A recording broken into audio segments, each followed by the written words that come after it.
சாயங்காலம் ஏற்பாடு பண்ணோம்னாங்க. சரி பரவாயில்ல, நானும் வந்துட்டேன். வந்ததுல இருந்து சரி அவர் 4:30 சீக்கிரம் வாங்க அப்படின்ட்டாங்க. அதெல்லாம் இல்ல, எப்ப வந்தாலும் உங்களை பாக்குறதுக்கு நேரம் காலம் கிடையாது, எப்ப வந்தாலும் எனக்கு சந்தோஷம் தான் அப்படின்னு சொல்லிட்டு இன்னைக்கு இவ்வளவு வந்துட்டோம் எல்லாருமே. நான் கொஞ்சம் முன்னாடியே வந்துட்டேன், ஆனா எல்லாரும் நீங்க சாப்பிட்டு முடிக்கிறதுக்கு கொஞ்சம் நேரம் எடுத்ததுனால இன்னைக்கு கொஞ்சம் வெயிட் பண்ணி கொஞ்சம் பொறுமையா இருந்து வரலாம் அப்படின்னாங்க. மிகுந்த சந்தோஷம் உங்களை எல்லாம் பார்த்ததில்.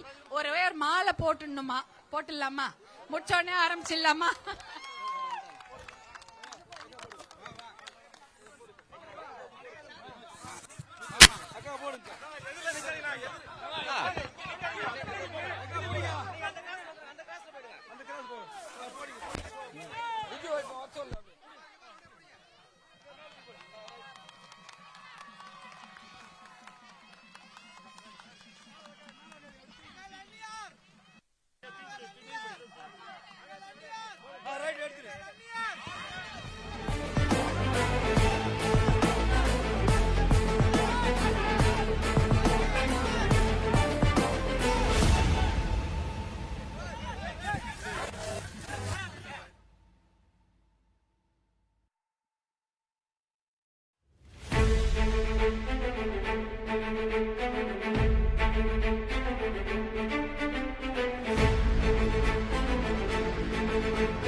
நம்ம தமிழக மகளிருடைய உரிமையை மீட்கின்ற அந்த மீட்க போகின்ற பயணத்தினுடைய 30வது நிகழ்ச்சி. நாங்க கிட்டத்தட்ட 30 ஊருக்கு போயிட்டோம். இன்னைக்கு 30வது நிகழ்ச்சி இந்த ஊர்ல நடக்குது. அதுவும் சிங்கப்பெண்ணே எழுந்து வா என்ற முழக்கத்தோடு இந்த நிகழ்ச்சி. அவங்க கையில ஜல்லிக்கட்டு காட்டுற மாதிரி ஃபுல்லா காமிச்சுட்டு அந்த மஃப்ளர், அதுவும் நம்மளுடைய கட்சி கலர் இருக்குல்ல, அழகா அது அதையெல்லாம் அழகாக விசிறி அதை ரொம்ப அழகா காட்டிட்டு இருக்கிறாங்க. உங்களை எல்லாம் பார்த்ததில் மிகுந்த மகிழ்ச்சி. சிங்கப்பெண்ணே எழுந்துவானோன்னு வெயில்லாம் எங்களுக்கு பொருட்டு இல்ல, வெயிலா இருந்தாலும் சரி மழையா இருந்தாலும் சரி இந்த நிகழ்ச்சிக்கு நான் சொல்லிட்டு உங்களுடைய வேலைகளை எல்லாம் விட்டு இந்த நிகழ்ச்சிக்காக வந்த அனைத்து மகளிர், அனைத்து பெண்களுக்கும் என்னுடைய மனமார்ந்த நன்றி தெரிவித்துக் கொள்கின்றேன். ரொம்ப பிரமாதமான இந்த தொகுதி வந்து செய்யூர் தொகுதியில இந்த பகுதியில் நடந்து கொண்டிருக்கு. செய்யூர் பகுதின்றது எப்படி சிறப்பு வாய்ந்தது அப்படின்னா, இங்க பக்கத்திலேயே என்ன கோவில் இருக்குது, அந்த கோவில் இருக்கு. ரொம்ப பிரமாதமான பிரசித்தி பெற்ற கோவில். அதே போல கொஞ்சம் தொகுதி பக்கத்துல தானே ஆதிபராசக்தி கோயில் இருக்கு. மேல்மருவத்தூர் போயிருக்கீங்களா? போவாதவங்க யாரா இருக்கீங்களா? எல்லாருமே போயிருக்கிறீங்க. மாலை போடுவோம், நம்ம நோம்பு கும்பிடுவோம், நோம்பு வைப்பாங்களா, அதுக்கப்புறம் பொங்கல் வச்சு சாமி கும்பிடுறது எல்லாமே இருக்கும். மேல்மருவத்தூர் கோயிலுக்கு செய்து கொண்டிருப்போம்.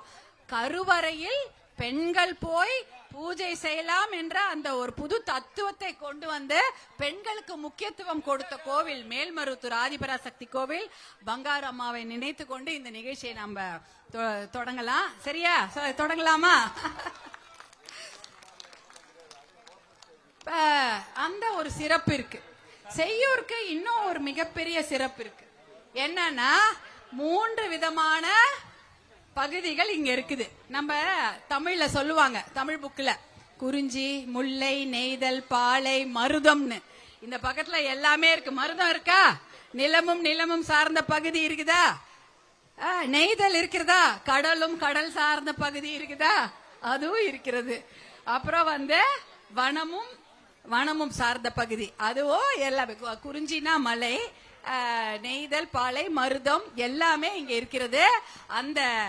இந்த 5 திணைகளில் 3 திணைகள் உள்ள பகுதி தான் இந்த செய்யூர் பகுதி. இது அவ்வளவு சிறப்பான பகுதி.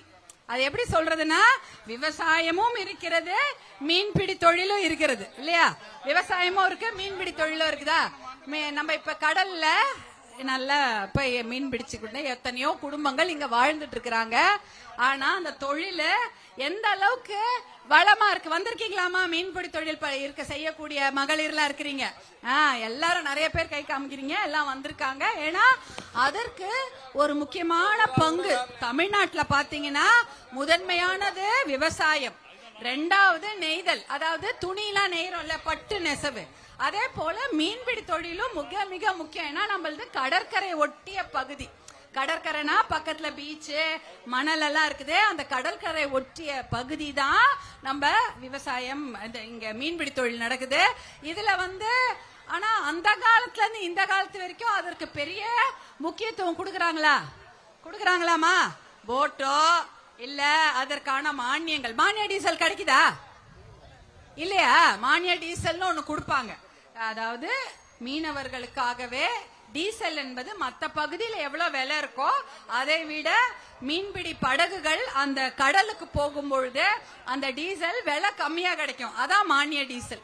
அது இப்ப மீன் பிடிக்கும்போது ஒரு 1.5 மாசம் மீன் பிடிக்க மாட்டாங்க தானே? 45 நாள் மீன்பிடி தடை காலம் உண்டா? ஜனவரி மாசம் தானே அது. டிசம்பர் ஜனவரி பிப்ரவரியில மீன்பிடி தடை காலம். மீனை பிடிக்க மாட்டாங்க. ஏமா? எல்லா நாளும் தான் மீன் சாப்பிடுறாங்க. ஏன் தெரியுமா? அந்த மீன்கள் கடல்ல இனப்பெருக்கம் செய்து குஞ்சு பொரிக்கும். அப்ப சின்னதா இருக்கும், அதை பிடிச்சிட்டா அடுத்த மீன் கிடைக்காதுன்றதுக்காக ஒரு கிட்டத்தட்ட 45 நாள்ல இருந்து 60 நாளுக்கு கடல்ல மீனே பிடிக்க மாட்டாங்க. அப்ப அந்த மீனவர்களுடைய வாழ்வாதாரம் எப்படி இருக்கும்? அந்த 2 மாசம் என்ன பண்ணுவாங்க? வேற வேலைக்கு தான் போகணும் இல்லையா? ரொம்ப கஷ்டம்னா அந்த 2 மாசம் ஏதாவது ஒண்ணு வேற வேலைக்கு தான் போகணும். இதற்கெல்லாம் நிறைய விஷயங்கள் அரசாங்கம் செய்ய வேண்டும். ஏன்னா இந்த மீனவர்கள் அவங்க மீன்பிடி தொழில் செய்வதாலதான் எல்லா வகையான மீன்களும் எல்லா மார்க்கெட்டுக்கும் வருது. இந்த கடற்கரையில பிடிச்சு அங்க கொண்டு வராங்க. அப்ப அவர்களுக்கு நிறைய நல்ல நலத்திட்ட உதவிகளை செய்து கொடுக்கணும். அடுத்தது விவசாயமா? செய்யூர் முழுக்க விவசாயம். யாரெல்லாம் விவசாயம்? எல்லாருமே விவசாயம் தான். என்ன குறிப்பா? நெல்ல, தர்பூசணி, நெல்லு, வேர்க்கடலை, தர்பூசணி எல்லாம் விவசாயம் தான். எதெல்லாம் இந்த மண்ணுல விளையுமோ அத்தனையும் நம்ம செஞ்சுட்டு இருக்கிறோம். அப்ப அந்த நெல்லு, தர்பூசணி, வேர்க்கடலை எல்லாம் பண்ணும் பொழுது இப்ப சம்பா தானே? சம்பா வந்திருக்குதா? இப்ப எனக்கு தெரிஞ்சு இந்த இடத்துல இந்த செங்கல்பட்டு மாவட்டத்துல 30,000 ஏக்கர் நெல் பயிரிட்டு இருக்கிறாங்க. அதுல சம்பா அறுவடைக்கு தயாராக இருக்கிறது. 7,500 ஏக்கர் அறுவடைக்கு தயாரா இருக்குதா? எல்லாம் தயாரா. எப்ப அறுவடை பண்ணி மூட்டை கட்டி அங்க கோடவுன் கண்போன் தயாரா இருக்கிறீங்களா? 2.5 லட்சம் டன் நெல் அறுவடைக்கு தயாரா இருக்குதான். 2.5 லட்சம் டன்னு. அப்ப எவ்வளவு மூட்டையா இருக்கும் பாருங்க. இந்த பகுதியில கிட்டத்தட்ட நெல் கொள்முதல் நிலையங்கள், டிபிசி யாரா போயிருக்கீங்களா? நெல் கொள்முதல் நிலையங்கள்ல அண்ணன் தம்பிங்கெல்லாம் முதல்ல பதில் சொல்றாங்க. எங்க அக்காங்களை கேக்குறேன். போயிருப்பீங்க, கொஞ்சம் பேர் போயிருப்பீங்க, தெரியும். நெல் கொள்முதல் நிலையங்கள் இருந்தாதான் அந்த மூட்டையை நீங்க வீடு வீடாவா போய் விற்க முடியும். அரசாங்கம் அந்த நீங்க அறுவடை செய்து விட்டு உங்க நிலத்துல வச்சிருக்கிற நெல்ல மூட்டை கட்டி எடுத்துட்டு போய் அந்த நெல் கொள்முதல் நிலையங்கள், டிபிசி சொல்லுவாங்க, அங்கதான் போடணும். கிட்டத்தட்ட எவ்வளவு இருக்கும் தெரியுங்களா? இந்த இப்ப 2.5 லட்சம் டன்னு நெல் ரெடியா இருக்குது. அதை நீங்க மூட்டை கட்டி வச்சிட்டீங்க, எங்க கொண்டு போய் போடுவீங்க? அந்த நெல் கொள்முதல் நிலையங்கள் எவ்வளவு தெரியுமா இருக்குது? 32 தான் இருக்குது. ஆனா 70வது டபுள் மடங்கு இருக்கணுமா? 70 இருந்தாதான் நீங்க கட்டி வச்ச மூட்டையை கொண்டு போய் போட முடியும். இல்லன்னா எங்க போடுவீங்க? தெருலையா போடுவீங்க? தெருல போடுவீங்களா? கிடையாது. அதுக்கு அந்த கோடவுன்ல கொண்டு போய் அங்க குடுக்கணும். அதுக்கு கோடவுன் இருக்கணும். ஆனா இப்ப இல்ல, பாதிதான் இருக்கு. அந்த கோடவுன்ல பாதிதான் இருக்கு. அப்ப அதுவும் ஒரு சில இடத்துல என்னன்னா, ஒரு இடத்துல போய் நீங்க குடுத்தீங்கன்னா 500 மூட்டை இன்னைக்கு வாங்குறாங்கன்னா 501வது மூட்டையை கூட வாங்க மாட்டாங்க, மறுநாள் எடுத்துன்னு வாங்கிடுவாங்க. அப்படிதான் நடக்கும். அப்புறம் ஒரு மூட்டைக்கு எவ்வளவுமா கொடுக்குறீங்க? எல்லாம் 50 ரூபாவா? ஒரு சில இடத்துல 60 ரூபாய். ஒரு குவிண்டால் நெல்லுனா 2,500 ரூபாவா? 2,500 ரூபாயில 2,350 ரூபாய் டெல்லியில இருந்து வருது. தமிழ்நாடு அரசு எவ்வளவு தெரியுமா ஒரு மூட்டை நெல்லு குடுக்குது? 131 ரூபாய். ஆனா அந்த அரசாங்கத்தை அந்த இடத்துல குடுக்கறது எவ்வளவு? நீங்க எவ்வளவு கொடுத்துட்டு வரீங்க? 250 ரூபாய், 10%. அப்ப அரசாங்கம் 131 ரூபாய் தான் மூட்டை கொடுக்குது, தமிழ்நாடு அரசாங்கம். ஆனா அந்த ஒரு மூட்டைக்கு கமிஷனா விவசாயிங்க கொடுக்கறது 250 ரூபாய். நீங்க அதிகமா கொடுத்துட்டு வரீங்க அரசாங்கத்துக்கு. இதான் இங்க நடந்துட்டு இருக்குது. அப்ப விவசாயம் பண்ணி என்ன எவ்வளவு நஷ்டம் ஆயிடும்? எந்த ஊர்லயாவது விவசாயிங்க அவங்க நெல்லுக்கு விலை கொடுக்கற சொல்றாங்களா? கிடையாது. நீங்க கஷ்டப்பட்டு வெயில்ல போய் நெல்லு விதைக்கிறீங்க, தர்பூசணி பயிர் பண்றீங்க. ஆனா அதுக்கு விலை நீங்க சொல்றீங்களா? ஏமா தர்பூசணிக்கு விலை நீங்க சொல்றீங்களா? கிடையாது, அவங்க தானே சொல்றாங்க. அப்ப நம்ம கஷ்டத்தை அவங்களுக்கு தெரியணும்ல. அந்த கஷ்டம்னா விவசாயிகளுடைய கஷ்டம்னா என்னன்னே தெரியாத அரசாங்கம் தான் இப்ப நடந்துட்டு. அவங்களுக்கு விவசாயி எவ்வளவு கஷ்டப்படுறாங்க, எவ்வளவு நஷ்டப்படுறாங்க, அத பத்தி எல்லாம் கவலையே கிடையாது. தர்பூசணிய பாதுகாத்து வைக்கிறதுக்கு ஏதாவது ஃப்ரிட்ஜ் இருக்குதா? உங்க வீட்டு ஃப்ரிட்ஜ் தான் இருக்கும். வெளியில கோடவுன். ஃப்ரிட்ஜ்னா ஐஸ் கோடவுன் இருக்கணும். அதாவது ஏசி. தர்பூசணி எவ்வளவு நாள் தான் வச்சு வைக்கிறது? வச்சு வச்சா என்ன ஆயிடும்? அவ்வளவுதான், கெட்டு போயிடும். தூக்கி தான் போடணும் தெருவுல இல்ல. அதனால என்ன பண்ணணும்? அத பெரிய பெரிய கோடவுன் கட்டி அதுல ஏசி போட்டு வைப்பாங்க. அந்த ஏசி கோடவுன்ல இதெல்லாம் வச்சிருந்தா ஒண்ணு பழ தொழிற்சாலைக்கோ இல்ல பழக்கூழ் ஜூஸ் தொழிற்சாலைக்கோ அனுப்பலாம், இல்ல வெளியூருக்கு அத ஏற்றுமதி செய்யலாம். ஆனா இங்க அத்தனை தர்பூசணி விளையுது, ஒரே ஒரு ஏசி கோடவுன் கிடையாது. அப்ப என்னதான் விவசாயத்துக்கு முக்கியத்துவம்? நம்ம தான் விவசாயின்னு தெரியுது. அப்ப அதுக்கு தானே முக்கியத்துவம் கொடுக்கணும், அதுக்கெல்லாம் கொடுக்கல. சரி, வேற என்ன தொழில் இங்க இருக்கு? தொழிற்பேட்டை என்ன இருக்கா இங்க? வேற தொழிற்சாலை இருக்காமா? பசங்க படிச்சுட்டு வேலைக்கு போறதுக்கு ஒன்னும் கிடையாது. கிடைக்குதா? எதுவும் கிடையாது. ஏதோ ஒரு அனல் மின் தொழிற்சாலை மாதிரி ஒண்ணு தொடங்க இருந்தாங்க. அது வந்ததுன்னா சுற்றுச்சூழல் மாசாயிடும், தண்ணி கெட்டு போயிடும், காத்து கெட்டு போயிடும், காத்தெல்லாம் விஷமாயிடும். ஏன்னா அந்த அனல் மின்ல இருந்து வரக்கூடிய காத்து குழந்தைங்க சுவாசிப்பாங்க, நம்ம சுவாசிப்போம். அதுல அவ்வளவு நச்சு பொருள், கேன்சர் பொருள்லாம் இருக்கும். அது சுற்றுச்சூழலுக்கு பாதிப்பா இருக்கும். அதனால அதை போராட்டம் செய்து அதை தடுத்து நிறுத்திட்டாங்க. இந்த ஊர் மக்களே பண்ணாங்க. பாட்டாளி மக்கள் கட்சியும் அந்த போராட்டத்துல பங்கெடுத்து கொண்டது உங்க எல்லாருக்கும் தெரியும். அப்ப அந்த நிலத்தை வாங்கினாங்களே, கிட்டத்தட்ட எத்தனை ஏக்கர்? 3000 ஏக்கரா? எத்தனையோ விவசாயிங்க அந்த நிலத்தை கொடுத்தாங்க. என்ன, ஒண்ணும் இல்லாத காசுக்கு ரொம்ப ரொம்ப கம்மி விலை கொடுத்தாங்க. அந்த நிலத்தை திருப்பி கொடுக்கணுமா இல்லையா? நீ வாங்கினீங்கல்ல தொழிற்சாலை கட்டுறோன்ட்டு, அந்த நிலத்தை ஏன் திருப்பி கொடுக்கல? திருப்பி கொடுக்கணும்ல. இப்ப ஒரு ஆள் கிட்ட நீங்க சாமான் வாங்குறீங்க, அதை நீங்க உபயோகப்படுத்தலன்னா திருப்பி தானே. இரவல் நகை வாங்கினா என்ன பண்றது? ஏதோ ஒரு கல்யாணத்துக்கு போறோம், நகை இல்ல, பக்கத்து வீட்டுல இருந்து ஒரு நகை வாங்கி போட்டுட்டு எடுத்துன்னு போயிடுவீங்களா? திருப்பி கொடுக்கணும்ல. அதுதானே இது. நீ என்னத்துக்கு வாங்கினீங்க? தொழிற்சாலை கட்டுறோம், அதை கட்டுறோம், இதை கட்டுறோம் சொல்லி ஏக்கர் விவசாயி கிட்ட இருந்து வாங்கிட்டு தொழிற்சாலையும் கட்டல. அப்ப சும்மா இருக்கிற நிலத்தை திருப்பி கொடுக்க வேண்டியதுதானே உங்க வேலை. ஏன் கொடுக்கல? எதுவுமே கிடையாது. விவசாயினாலே கிள்ளுக்கீரை தான் இந்த அரசாங்கத்துக்கு. அதை பத்தி கவலையே கிடையாது. அதே இந்த பகுதியில பாத்தீங்கன்னா பனை மரங்கள் அதிகமாக இருக்கிறது. அதுல பனை வெல்லம் தயாரிக்கக்கூடிய ஃபேக்டரி நிறைய வைக்கலாம். ஏமா நான் பேசுறது கேக்குதா? இந்த பக்கம் வரவா? ஏன்னா தூரத்துல இருக்கவங்களுக்கு தெரியலையே நிக்கிறேன், வேற ஒண்ணும் இல்ல. பனை மரம் அதுல அந்த வெல்லம், பனை மரம் வெல்லம் இருக்கு இல்லையா, பனை வெல்லம், அதை தயாரிக்கக்கூடிய ஃபேக்டரி எல்லாம் இங்க உருவாக்கணும். ஏன்னா ஏகப்பட்ட பனை மரங்கள்லாம் இருக்குது, அதை நம்பி இருக்கக்கூடிய விவசாயிங்க இருக்காங்க. அந்த வெல்லம் தயாரிக்கக்கூடிய ஃபேக்டரி இருக்கணும். இன்னைக்கு பனை வெல்லம் போட்டுதான் பாதி பேர் காப்பி டீயே குடிக்கிறாங்க, ஏன்னா அது உடம்புக்கு நல்லது அப்படின்னுட்டு. அந்த மாதிரி இத்தனை தொழிற்சாலைகளை இங்க கொண்டு வரலாம், எதுவுமே பண்ணல. அடுத்தது இங்க நிறைய கல்குவாரி எல்லாம் இருக்குன்னு கேள்விப்படுறோம். அது அதிகமாக அனுமதிக்கப்பட்ட அளவுல அதை தொழிலாக செய்தால் நல்லது. ஆனா அதை விட மீறி, அனுமதித்ததை மீறி அது கொள்ளையாக செய்தால் தான் தப்பு. அதனால இந்த விஷயங்கள் எல்லாம் நீங்க ஞாபகம் வச்சுக்கீங்க. ஒரு அரசாங்கம் என்பது எல்லா மக்களையும் பாதுகாக்க வேண்டும் இல்லையா? அது ஏழையா இருந்தாலும் சரி, பணக்காரர்களாக இருந்தாலும் சரி, விவசாயியா இருந்தாலும் சரி, மீன்பிடி தொழிலாளர்களாக இருந்தாலும் சரி, எந்த மக்களாக இருந்தாலும் பாதுகாக்க வேண்டும். ஆனா அவங்களுக்கு எந்த நலத்திட்டமும் கொடுக்கவே இல்லை.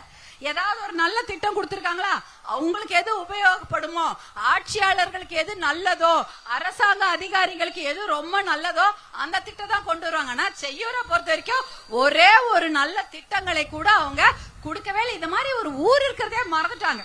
இது நான் நினைச்சேன் செய்யூர் பத்தியா பெரிய பயங்கர லக்கு, பயங்கர அதிர்ஷ்டம் செஞ்ச மாவட்டம்.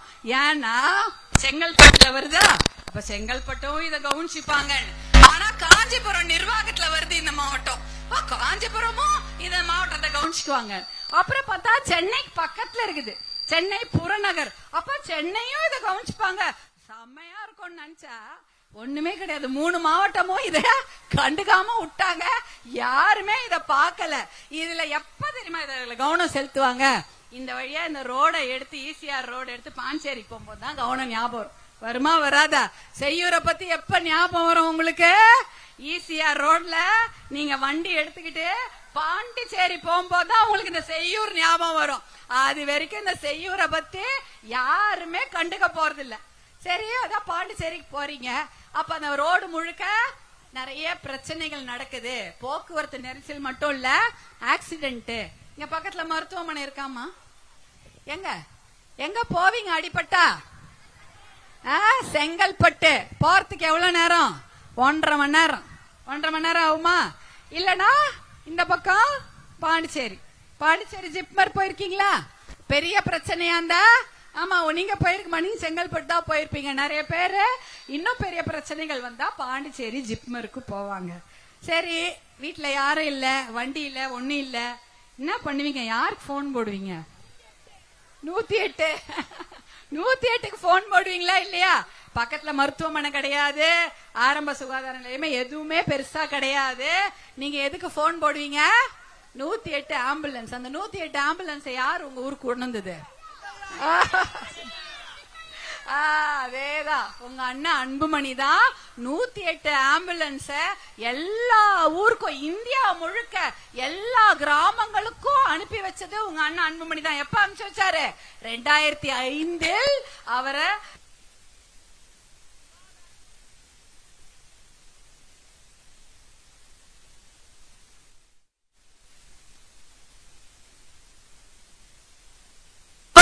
ஒரு வண்டி வேண்டும். அது மலையா இருந்தாலும் சரி, அது கடற்கரை பகுதியா இருந்தாலும் சரி, கிராமமா இருந்தாலும் சரி, குக்கிராமமா இருந்தாலும் சரி, அந்த இடத்துக்கு ஒரு வண்டி அவங்க போன் போட்டோடனே வந்து சேரணும்ன்றதுக்காக கொண்டு வந்த திட்டம் தான் 108 ஆம்புலன்ஸ். இந்தியா முழுக்க 108 ஆம்புலன்ஸ் ஓடுது. தமிழ்நாடு மட்டுமல்ல, இந்தியா முழுக்க 108 ஆம்புலன்ஸ் ஓடுது. பிரசவ வலினா இப்ப எதுக்கு போன் பண்ணுவீங்க? 108. வழியில போகும்போது அடிபட்டுச்சுன்னா எதுக்கு போன் பண்ணுவீங்க? 108 ஆம்புலன்ஸ். போன் பண்ணுவீங்களா இல்லையா? வருதா வரலையா? வருது. எத்தனை வண்டி தமிழ்நாட்டுக்கு மட்டும் எத்தனை வண்டி தெரியுமா? டெல்லியில இருந்து உங்க அண்ணா உங்களுக்காக அமைச்சிருக்காரு. 1350 வண்டிகளுக்கு மேல் டெல்லியில இருந்து 108 ஆம்புலன்ஸ் எல்லா கிராமங்களுக்கும் தமிழ்நாட்டுல ஓடுது. எதுக்காக? எதுக்காக?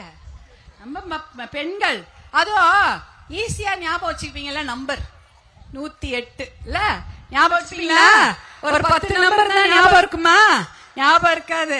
இங்க செய்யூர்ல நீங்க இருக்கிறீங்க, பக்கத்துல சென்னை இருக்குது, இந்த பக்கத்துல பாண்டிச்சேரி இருக்குது, அந்த பக்கத்துல விழுப்புரம் இருக்குது, அதையும் தாண்டி போனா கடலூர் இருக்கு. இங்க இருந்து நீங்க கடலூருக்கு போறீங்க, இல்ல இங்க இருந்து பாண்டிச்சேரி போறீங்க, அடிபட்டுச்சுன்னா நீங்க போன் போடுறது ஒரு நம்பர் தானே உங்களுக்கு ஞாபகம் இருக்கும்.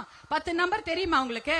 பாண்டிச்சேரிக்கு ஒரு நம்பர், செய்யூருக்கு ஒரு நம்பர், சென்னைக்கு ஒரு நம்பர், மதுராந்தகத்துக்கு ஒரு நம்பர், செங்கல்பட்டுக்கு ஒரு நம்பர், காஞ்சிபுரத்துக்கு ஒரு நம்பர் இருந்தா உங்களுக்கு ஞாபகம் இருக்குமா? எல்லா நம்பரும் இருக்காதுல்ல. அதனாலதான் எல்லாருக்கும் நினைவுல இருக்கணும், ஒருத்தர் கூட மறக்க கூடாது. அது ரொம்ப சுலபமா இருக்கணும், ஈஸியான நம்பரா தானே இருக்கணும். 10 நம்பர் தான் மறந்துடுவோம்ல, வயசானவங்களுக்கு ஞாபகம் இருக்காது. அதனால்தான் ஒரு ஈஸியா சுலபமா எல்லோரும் ஞாபகம் வைத்துக் கொள்ளக்கூடிய ஒரே ஒரு தொலைபேசி எண் 108 என்ற நம்பரை போராடி பெற்று கிராமப்புற மக்களுக்காக கொண்டு வந்து கொடுத்தார் மருத்துவர் அன்புமணி. இதான் இப்படிதான் ஒரு திட்டத்தை கொடுக்கணும். எதுக்கு? கிராமப்புற மகளிருக்காக இருக்கட்டும், கிராமப்புறத்துல இருக்கக்கூடிய குழந்தைகளுக்காக இருக்கட்டும், பெரியவங்களுக்காக இந்த மாதிரி திட்டங்களை தான் கொண்டு வர வேண்டும்.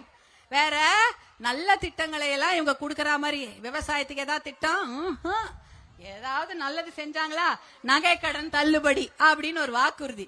தள்ளுபடி செஞ்சாங்களாமா? எங்க? இல்ல இல்ல செய்யல செய்யல செய்யல. எத்தனை வருஷமா சொல்லுகிறாங்க நகை கடன் தள்ளுபடி? ரொம்ப வருஷமா சொல்லுகிறாங்க. வங்கி கடன், கல்வி கடன், படிப்பு கடன் வாங்கினா தள்ளுபடி இருக்குதா இல்லையா? ஏமா ரொம்ப வருஷமா சொல்றாங்களேம்மா, ஏமா தள்ளுபடி செய்யல? அவங்கள நம்பி நம்பி நீங்க ஓட்டு போட்டுக்கினே இருந்தா அவங்க இப்படிதான் சொல்லுவாங்க. தள்ளுபடி செய்யறேன், அதை தள்ளுபடி செய்யறேன், இதை தள்ளுபடி செய்யறேன்னு போய் வாக்குறுதிகளா கொடுத்து ஓட்ட வாங்கிட்டு கண்டுக்கவே இல்ல. செய்யுற என்னைக்குன்னா கண்டுக்கினாங்களா? பக்கத்துலதான் இருக்குது. சென்னை எங்க இருக்குது? இங்க இருந்து ஒரு 30-50 கிலோமீட்டர் இருக்குது. நம்ம சொல்றது செய்யூர்னு ஒரு ஊர் இருக்கு. அதுக்கு ஏதாவது ஒரு தொழிற்சாலை கொண்டு வருவோம், இல்ல விவசாயத்துக்கு நல்லது செய்வோம்னு இருக்கா? எதுவும் கிடையாது. மறந்துட்டாங்க அந்த ஊரை பத்தியே.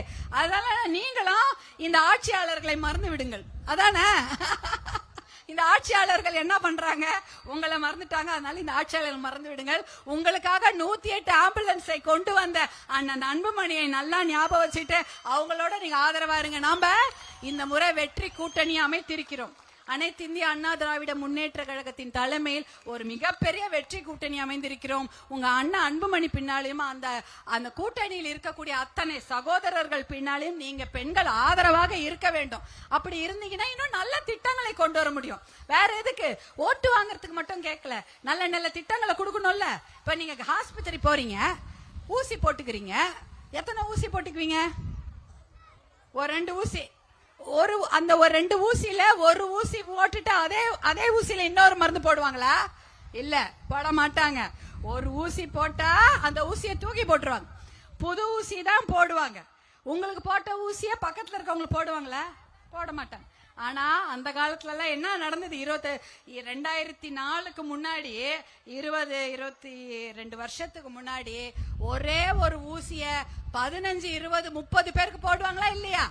அரசு இலவச மருத்துவமனை போனா என்ன நடக்கும்? ஊசிய சுட்டண்ணில அலசி அலசி போடுவாங்க. வலிக்குமா? வலிக்காதா? வலிக்கவே வலிக்காதா? இப்ப வலிக்குமா? கண்டிப்பா வலிக்கும். சத்தம் போடுவாங்க மகளிர்.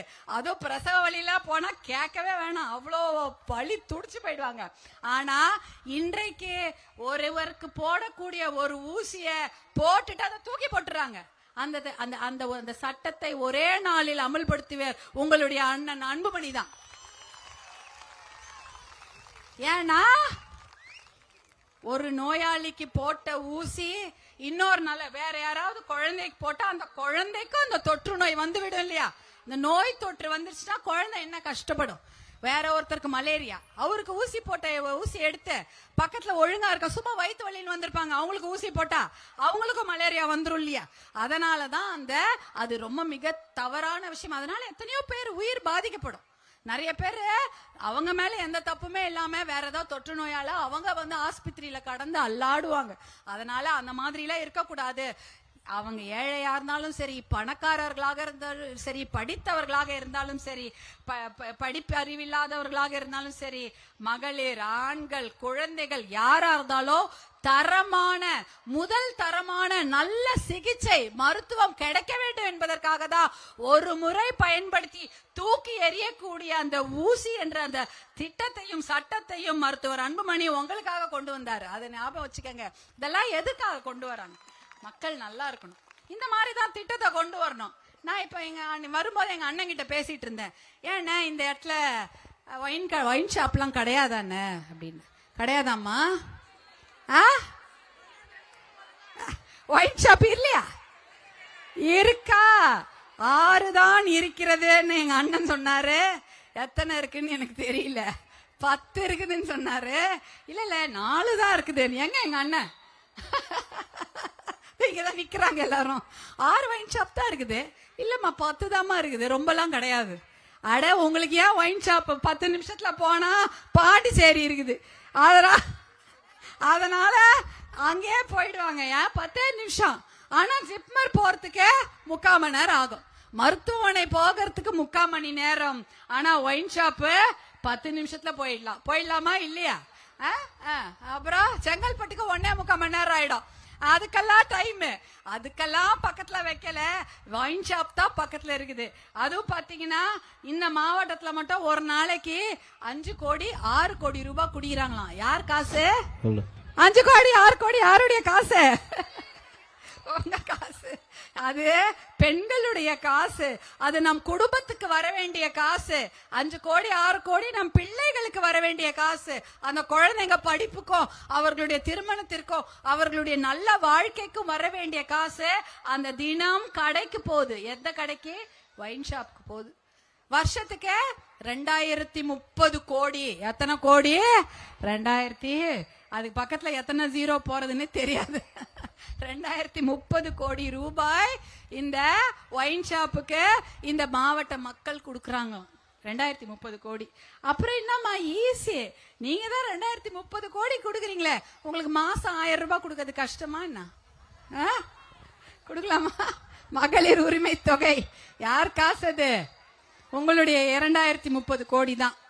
மகளிர் உரிமை தொகைன்னு உங்களுக்கு மாதம் உங்க வங்கி கணக்குல வந்துருதா?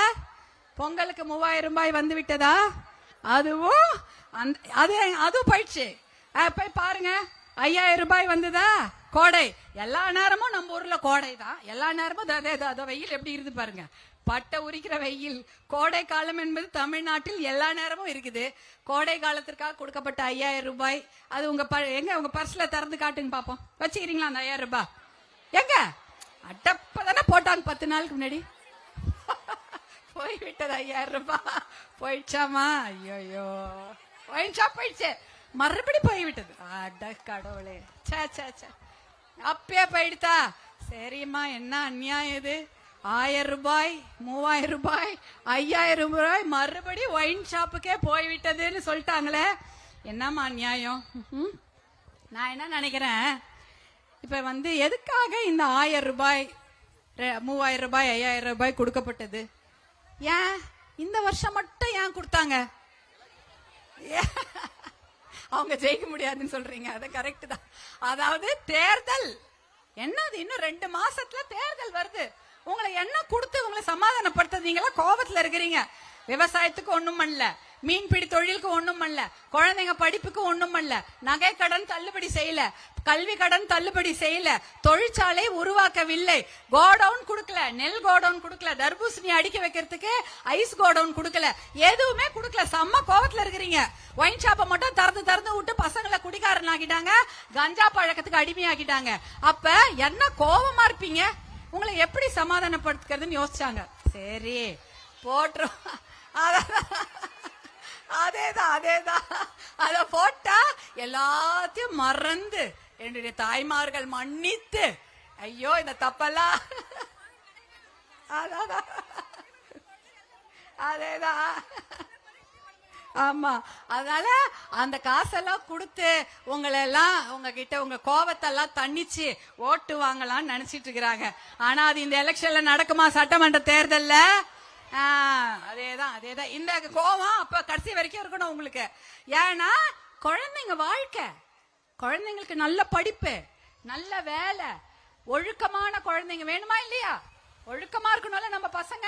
குடிக்க கூடாது, கஞ்சா அடிக்க கூடாது, பீடி பிடிக்க கூடாது. இல்ல அந்த மாத்திரை ஸ்கூல் வாசல்ல விக்கிதான். சூனாம்பேடு எல்லா பகுதியெல்லாம் சொல்லிட்டு இருந்தாங்க என்கிட்ட. எல்லா சின்ன சின்ன பாக்கெட்டு. ஏன்னா பசங்க கையில 100 ரூபாய் 150 ரூபாய் கொடுத்து ஒயின் வாங்குறதுக்கோ இல்ல சாராய பாட்டில் வாங்குறதுக்கு காசு இருக்காது. கொஞ்சம் தான் இருந்திருக்கோம், 10 ரூபாய் 50 ரூபாய். அதுல கிடைக்குது போதை பொருள். எங்க பார்த்தாலும் நான் இதோட 30 மாவட்டம் போயிட்டேமா, 30 இடத்துக்கு போயிட்டேன். எல்லா இடத்துலயும் பெண்களுடைய ஒரே கோரிக்கை, ஒயின் ஷாப்பை மூடு, போதை பழக்கத்தை ஒழிச்சு கட்டு. இதேதான். எங்க நான் தான் கேட்பேன், ஏமா உங்களுக்கு தண்ணி பிரச்சனை இருக்கே, தண்ணி வேணுமா? நான் தண்ணி பிரச்சனை இருக்குதான், ஆனா எங்களுக்கு நல்ல தண்ணி வேணும் குடிக்கிறதுக்கு, ஆனா முதல்ல ஒயின் ஷாப் மூடுங்கன்றாங்க. அடுத்தது நான் போய் இன்னொரு இடத்துல கேட்கறேன், ஏமா நெல்லெல்லாம் அடுக்கி வச்சுக்கிறாங்க, கோடவுன்லாம் இல்ல, அதுக்கு டெல்டா மாவட்டத்துல எல்லாம் நல்ல விலை வேணும், 2500 ரூபாய் பத்தல, 3500 ரூபாய் விலையா கூட்டி ஒரு குவிண்டாலுக்கு எல்லாம் கேட்கலாமா அப்படின்னா, ஆமாமா அதெல்லாம் கேட்கணும் தான், ஆனா முதல்ல ஒயின் ஷாப்பை மூடுங்க. ஏதாவது போய் ரோடுக்கு போக்குவரத்து, சாலை போக்குவரத்து ரொம்ப கஷ்டமா இருக்கு, பஸ்ஸே இல்ல அப்படின்வாங்க. சரி பஸ் கேட்கலாமானா, பஸ் வேணும் தான், ஆனா பஸ்ல போகும்போது 10 ஒயின் ஷாப் வருது, எல்லாத்தையும் மூடுமா, அப்படி அதானே, எல்லா ஒயின் ஷாப்பையும் மூடுங்கன்னு சொல்றீங்க. ஏதாவது எது கேட்டாலும் முதல்ல இருக்கக்கூடிய பிரச்சனை இந்த குடி பிரச்சனை. இந்த குடியை ஒழிச்சுட்டா நம்ம பசங்க நல்லா இருப்பாங்க. அந்த 2030 கோடி உங்ககிட்ட இருக்குமா?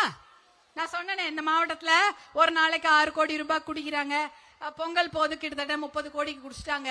அதுக்கப்புறம் எல்லா வருஷமும் 2030 கோடி. அதெல்லாம் எங்க இருக்க வேண்டிய பணம்? உங்கள் வீடுகளில் இருக்க வேண்டிய பணம். அது எங்கேயோ போயிடுச்சு. அதே போல இந்த கஞ்சா பழக்கம் எல்லாருக்கும் தெரியும் இருக்குதுன்னு, ஆனா அதை கட்டுப்படுத்த யாருக்குமே துணிச்சலே கிடையாது. ஆனால் மருத்துவர் அன்புமணி என்ன சொல்றாரு, ஒரே நாளில் இந்த கஞ்சா பழக்கத்தையும் இந்த போதை பழக்கத்தையும் தமிழ்நாட்டை விட்டு ஒழித்தே கட்டிடலாம், அந்த அளவுக்கு நமக்கு தைரியம் இருக்குது அப்படின்றாங்க. ஆனா அதற்கு வாய்ப்பு வேணும். வாய்ப்பை பெண்கள் ஆகிய நீங்கள் தான் கொடுக்கணும். நீங்க மருத்துவர் அன்புமணி உங்க அண்ணன் பின்னாடி என்னைக்குமே துணையா இருந்தீங்கன்னா இந்த விஷயங்களை கண்டிப்பாக தமிழ்நாட்டில் செய்யலாம். அவங்க கூட்டணியிலே இருக்கிறாங்க, அந்த கூட்டணிக்கும் நீங்க துணையாக இருக்க வேண்டும். அப்படி இருந்தீங்கன்னா கண்டிப்பாக நல்ல திட்டங்களை கொண்டு வர முடியும். இந்த சட்டமன்ற தேர்தலில் இதே கோபத்தோட இருப்பீங்களா? இருப்பீங்களா? கண்டிப்பாக. ஆமா, அந்த கோபத்தோட தான் இருக்கணும். ஏன்னா நம்ம குழந்தைங்களுடைய வாழ்க்கைய தலையெழுத்த மாத்தி எழுதிட்டு இருக்கிறாங்க. சின்ன குழந்தைங்க, இந்த குழந்தைங்க எல்லாம் இருக்கு, நாளைக்கு இதுங்க இவ்வளவு சந்தோஷமா இருக்கணும், நாளைக்கு இவங்களுக்கும் கெட்ட பழக்கம் வரக்கூடாது இல்லையா? அதுக்காக தான் நம்ம இந்த விஷயங்கள்லாம் முன்னெடுத்து செஞ்சுட்டு இருக்கிறோம். அதனால்தான் உங்க அண்ணா அன்புமணி இதை ரொம்ப தெளிவா இருக்கிறார். கண்டிப்பாக நல்லதை செய்ய வேண்டும், அதற்கு நமக்கு வெற்றி அடைய வேண்டும். அதற்கு நீங்கள்லாம் ஒத்துழைப்பு கொடுக்கணும். மகளிராகிய நீங்கள்லாம் ஒத்துழைப்பு கொடுத்தீங்கன்னா கண்டிப்பாக அந்த வெற்றியை நாம் அடைய முடியும். வெற்றி அடைஞ்சோம்னா அடுத்ததாக இந்த போதை பழக்கத்தை ஒழிப்பது, போதை குழந்தைங்களோட வாழ்க்கைக்கு நல்ல விஷயங்களை செய்வது, ஏன்னா செய்யறதா மறந்துட்டாங்களே, நம்ம மறக்கல, நம்ம ஞாபகம் வச்சிருக்கிறோம்ல. நீங்க கேட்காதே 108 ஆம்புலன்ஸ் உங்க ஊருக்குலாம் வந்துதா இல்லையா? செய்யூருக்கு மட்டும் விட்டா, அதாவது மற்ற ஊருக்கெல்லாம் செஞ்சுட்டு செய்யூருக்கு ஆம்புலன்ஸ் அனுப்பாம இருந்தாங்களா? அப்படி கிடையாது, எல்லா ஊருக்கும் அந்த நல்ல திட்டங்களை கொண்டு வருவாங்க மருத்துவர் அன்புமணி. அதை நீங்க ஞாபகம் வச்சுக்கோங்க. அதே போல இந்த உள்ளாட்சி தேர்தல் வருதா, இங்க நிறைய கவுன்சிலர்லாம் நான் பார்த்தேன். இங்க பார்க்கும்போது நிறைய பேர் கவுன்சிலரா இருந்தாங்க, வார்டு மெம்பரெல்லாம் இருந்தாங்க. பெண்களுக்கு அது ரொம்ப முக்கியம். 50% பெண்கள் தான் போட்டி போட முடியும். எதுல? வார்டு கவுன்சிலர், ஒன்றிய கவுன்சிலர், உள்ளாட்சி சேர்மன், எதுனாலுமே பெண்கள் போட்டி போட்டு அவங்க பகுதிக்கு நல்லதை செய்துக்கலாம். இப்ப பிரச்சனை இருக்குன்னு வச்சுக்கோங்க, ஏதோ ஒரு பிரச்சனை இருக்கு, தெரு சரியில்லை, தண்ணி இல்ல, உங்க ஊர்ல சிசிடிவி போடணும். இப்ப நிறைய இடத்துல பெண்கள் பாதுகாப்பு அச்சுறுத்தல் இருக்கா? பெண்களுக்கு பாதுகாப்பு இல்லாம இருக்கு. அப்ப சிசிடிவி எல்லாம் போட்டீங்கன்னா என்ன ஆகும்? அவங்க பத்திரமா வந்தாங்களா போனாங்களா நம்ம கண்காணிக்க முடியும். அந்த மாதிரி விஷயங்களை எல்லாம் நீங்க பெண்களே இந்த ஒன்றிய கவுன்சிலராகவோ, ஊராட்சி கவுன்சிலராகவோ, வார்டு மெம்பராகவோ இருந்தா செஞ்சுக்கலாமா இல்லையா? உங்களுக்கு பவர் வேணாமா? வேணும். அப்ப விஷயங்களை தெரிந்து கொள்ளுங்கள். நீங்க தான் இந்த விஷயத்தை எல்லார்ட்டையும் போய் சொல்லணும். நீங்க வந்திருக்கீங்க மீட்டிங், உங்களுக்கு இந்த விஷயம் தெரியுது. நிறைய பேர் ஊர்ல இருப்பாங்க, அவங்களுக்கு தெரியுமா? எதுவுமே தெரியாதுல்ல, அவங்க பாட்டு ஊர்ல போய் வேலை செஞ்சுன்னு இருப்பாங்க. அவங்களுக்கு போய் இந்த விஷயத்தெல்லாம் சொல்லுங்க, சொல்லி அவங்களுக்கு புரிய வைங்க. அண்ணா அன்புமணி என்ன செய்திருக்கிறாரு, என்ன நம்மளால இன்னும் நிறைய செய்யறதுக்கு தயாராக இருக்கிறாங்க அப்படின்னு சொல்லிட்டு அவங்க இருக்கலாம். நீங்க தான் அதெல்லாம் சொல்லணும். சொல்லாமன்னா தெரியவே போறது இல்லை. அதெல்லாம் சொல்லுங்க. அதே போல உங்க பெண் குழந்தைகள் இருக்கிறாங்க, ஆண் குழந்தைகள் இருக்கிறாங்க, அவங்க நல்லா வாழணும்ன்றது தானே உங்களோட ஒரே குறிக்கோளே இல்லையா? அப்ப நீங்க என்ன பண்ணணும்? அவர்களுக்கு நல்ல வாழ்க்கையை அமைச்சு கொடுக்கணும்னா தாய்மார்களுக்கும் தந்தைமார்களுக்கும் மிகப்பெரிய வேலை இருக்கிறது. அவங்களுக்கு ஒழுக்கமானவர்களாக வளர்க்கப்பட வேண்டும். பெண் குழந்தைங்களுக்கு என்ன இது போடுறோம், என்ன ரெஸ்ட்ரிக்ஷன்? எம்மா எத்தனை மணிக்கு வீட்டுக்கு வரணும்? நீங்களாம் சொல்லுங்க. 5 மணிக்கெல்லாம் வீட்டுக்கு வந்துடணும். உங்க அண்ணன் தம்பிக்கெல்லாம் எத்தனை மணிக்கு வீட்டுக்கு வரலாம்? 10 மணி. அது தப்பு. எப்ப வேணாலும் வரலாம், கேள்வி கேட்க மாட்டீங்க. ஆமா, பொம்பளை பசங்களை கேள்வி கேட்கறீங்களே, ஆம்பளை பசங்களே கேள்வி கேளுங்க. சரி, நீங்க உங்க பசங்களுக்கு அப்ப ஆண் குழந்தைகளை பெற்ற தாய்மார்களை நீங்க ஞாபகம் வச்சுக்க. எத்தனை ஒழுக்கத்தோடு, எவ்வளவு ஒழுக்கத்தோடு பெண் பிள்ளைகளை வளர்க்கிறீர்களோ அதே ஒழுக்கத்தோடு தான் ஆண் பிள்ளைகளையும் வளர்க்க வேண்டும். அது ரொம்ப முக்கியம். இப்ப உங்க பொண்ணுக்கு மாப்பிள்ளை பார்க்கும்போது எப்படி பாக்குறீங்க? குடிக்காதவனா, போதை பழக்கம் இல்லாதவனா, நல்லா படிச்சா நல்லா வேணும். அதே தானே உங்க சம்பந்தி வீட்டுல எதிர்பார்ப்பாங்க. அவங்க என்ன எதிர்பார்ப்பாங்க உங்க சம்பந்தி வீட்டுல? அவங்க பொண்ணை கொடுக்கும்பொழுது உங்க பிள்ளையும் அதே மாதிரி குடிக்காதவனா, போதை பழக்கம் இல்லாதவனா, நல்ல பையனா இருக்கணும்னு தான் எதிர்பார்ப்பாங்க. அதனால ஆண் குழந்தைகளும் அதே ஒழுக்கத்தோடு வளர்க்க வேண்டும். அதற்கு தாய்மார்கள் நீங்க கொஞ்சம் ஸ்ட்ரிக்டா இருக்கணும். கொஞ்சம் ஸ்ட்ரிக்டா இருக்கணும்னா நிறைய விஷயங்களை சொல்லி கொடுங்க. நீ நல்லபடியா படிக்கணும், படிப்பு எவ்வளவுக்கு எவ்வளவு முக்கியமோ அதே போல ஒழுக்கமும் முக்கியம் என்பதை பெண் குழந்தைகளுக்கு சொல்லிக் கொடுப்பதை போல் ஆண் குழந்தைகளுக்கும் சொல்லிக் கொடுத்து வளருங்கள். நிறைய தப்பு குறையும். நிறைய தப்பு ஏற்படுது இல்ல, பொம்பளை பசங்களை கூட்டிட்டு போய் கெடுக்கிறது. தனியா ஒரு பொண்ணு வந்தா அந்த 4 பேர் கூட்டிட்டு போய் கஞ்சாக்கு அடிமையாகி போதை பழக்கத்துல அவங்களுக்கு என்ன நடக்குதுன்னே தெரியாது. ஒரு பொண்ணு தனியா வந்தா போதும், அதை போய் அதை கேலி பண்றது, அத தொந்தரவு பண்றது, இல்ல இழுத்துட்டு போய் ஏதாவது தப்பு பண்றது. இந்த மாதிரி விஷயங்கள் நடக்கிறதுக்கு காரணம் இந்த புரிதல் இல்ல. அவங்களுக்கு அந்த விஷயத்தை சொல்லி கொடுத்து வளருங்க. அவங்களுக்கு வேலை வாய்ப்பு இருந்தா இது கூட பண்ண மாட்டாங்க. எனக்கு தெரிஞ்சு அதான். அவங்க நல்லபடியா காலையில ஒரு 10 மணிக்கு வேலைக்கு போயிட்டு சாயங்காலம் 6 மணிக்கு வந்தாங்கன்னா இந்த குடிப்பழக்கம் கூட இருக்காது. இந்த அரசாங்கம் தான் வேலை வாய்ப்பே கொடுக்கவே இல்லையே. அப்புறம் தானே எதனா பண்ணுது. அவன் சும்மா உட்காந்துட்டு இருக்கிறான், படிச்சுட்டு இருக்கிறான், வேலையும் இல்ல, ஏதோ பொழுது போவதுக்கு இந்த தப்பெல்லாம் பண்ணிட்டு இருக்கிறாங்க. அவர்களுக்கு வேலை வாய்ப்பை ஏற்படுத்தி தர வேண்டும். அதுக்கு நிறைய திட்டங்களை அவங்க அரசாங்கம் செய்ய வேண்டும். ஆனா இந்த அரசாங்கம் அதெல்லாம் செய்யறது இல்ல. உங்களை எப்படிலாம் ஏமாத்தலாம் அப்படின்ற ஒரே திட்டம் தான். 1000 ரூபாய் கொடுக்கலாமா, 3000 ரூபாய் கொடுக்கலாமா, 5000 ரூபாய் கொடுக்கலாமான்ற அந்த ஒரே திட்டத்தோட தான் உட்கார்ந்து இருக்கிறாங்க. அதுக்கெல்லாம் நீங்க பலியாக கூடாது. உங்க பிள்ளைகளுடைய தலையெழுத்து உங்கள் கைகளில் தான் இருக்கிறது. அதை இந்த தேர்தலில் நீங்கள் காண்பிக்க வேண்டும். அண்ணன் அன்புமணி பின்னாலும் அவங்க அங்கம் வகிக்கும் அந்த கூட்டணி பின்னாலும் நீங்கள் எல்லோரும் ஒற்றுமையாக மகளிர் அனைவரும் இருந்தால் நிச்சயமாக நல்ல வாழ்க்கையை நம் பிள்ளைகளுக்கு கொடுக்கலாம் என்று நான் உங்ககிட்ட சொல்ல ஆசைப்படுறேன். என்ன ஒற்றுமையா இருக்கிறீங்களாமா? அண்ணா அன்புமணி பின்னால இருப்பீங்களா? மிக்க நன்றி. இவ்வளவு நேரம் பொறுமையா உட்காந்து என்னோட பேச்ச கேட்டது. அதுவும் எத்தனை மணில இருந்து? 2 மணில இருந்தா, 1 மணில இருந்தா? ரொம்ப நேரத்துக்கு முன்னாடி வந்துட்டீங்களா? பரவாயில்ல. எனக்காக ஒரு 5 மணி நேரம் உட்கார்ந்து இருந்தேன். உங்க அனைவருக்கும் என்னோட மனமார்ந்த நன்றி. பத்திரமா நீங்க வீட்டுக்கு போங்க. நல்ல ஒளிமயமான எதிர்காலம் நம் குழந்தைகளுக்கு எப்பொழுதுமே இருக்கிறது. அதை உறுதி செய்வதற்கு அண்ணன் அன்புமணியும் எல்லோரும் உங்களோடு தான் இருக்கிறோம் என்பதை கூறிக்கொண்டு உங்களிடமிருந்து அன்போடு விடைபெறுகிறேன். நன்றி, வணக்கமா. பத்திரமா போயிட்டு வாங்க. மேடையில கூட்டணி கட்சியினர் இப்பொழுது வருகிறார்கள். தயவு செய்து இடையூறுகள் ஏற்படுத்தாம ஒருவர் பின் ஒருவராக வர வேண்டும் அன்போடு கேட்டுக்கொள்கிறோம். முதல்ல மேடையில் இருக்கக்கூடிய பெண் கட்சி நிர்வாகிகள் அதே மாதிரி அப்படியே இருங்க. நம்ம நிர்வாகிகள் எல்லாம் போட்டோ எடுத்துக்கலாம். கொஞ்சம் அருமையா இருக்கு. இங்க அண்ணி கூட போட்டோ எடுத்தீங்கன்னா இங்க போட்டோ உடனே கொடுத்துருவாங்க இலவசமா.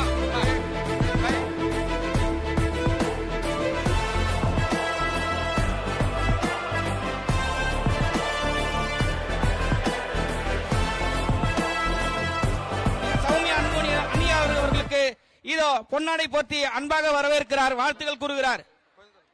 கூட்டணி கட்சியினர் இங்கே மேடைக்கு வந்திருக்கிறார்கள். தயவு செய்து அனைவரும் முழு ஒத்துழைப்பு தருமாறு கேட்டுக்கொள்கிறோம். இந்த அனைத்து இந்திய அண்ணா திராவிட முன்னேற்ற கழகத்தின் பேரூர் கழக செயலாளர் இங்கே அந்நியார் அவர்களுக்கு ஆறுமுகம், பேரூர் கழக செயலாளர் ஆறுமுகம் அவர்கள் பொன்னாடை போர்த்தி, பிஜேபியினுடைய மாவட்ட பொதுச் செயலாளர் அருங்கோதண்டம் அவர்கள் இதோ அந்நியார் அவர்களுக்கு சால்வை போர்த்தி கௌரவிக்கிறார்கள். வர்த்தகரணி மாவட்ட செயலாளர், அது மாதிரி எல்லாரும் ஒருவர் பின் ஒருவராக வந்து இடையூறு இல்லாமல்